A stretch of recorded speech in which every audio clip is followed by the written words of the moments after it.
Big smiles from Ed Miliband, but here may be an even bigger smile.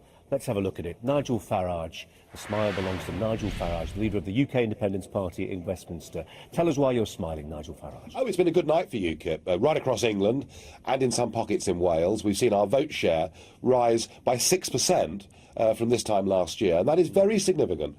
We're not winning seats in big numbers, but we're coming second now in a vast number of places.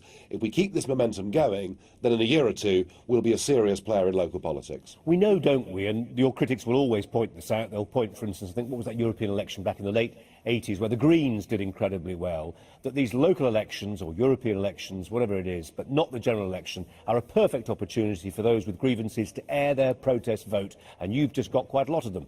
Well, look, we know that in European elections, with UKIP, it's not been a one-off. In 2004, we came third across the UK. In 2009, we came second across the UK. But what's happening in local elections and in general elections is that each time we have an election, the UKIP share of the vote goes up. And our party has changed. In the early days, we were about the question of who governs Britain. Now we're about how should Britain be governed. We've developed a full manifesto, and increasingly people who are Tories and Labour too find that we're the only party really prepared to stand up and put the interests of Britain first.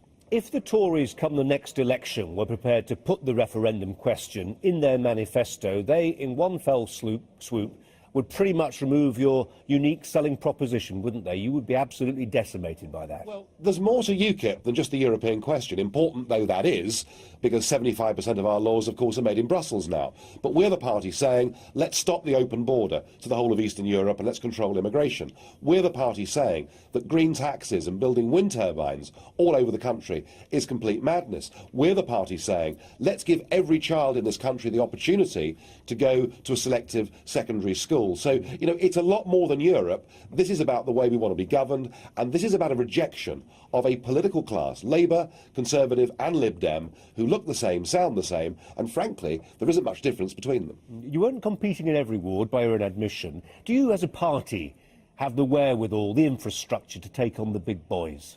Well, look, we're fighting double the number of seats this year that we fought last year. We're growing.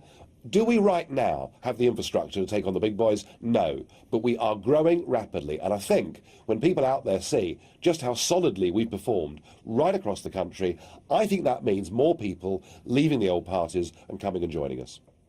OK, Nigel Farage, thanks very much indeed for your thoughts this morning. UKIP having a very good night overnight, 14% of the poll going to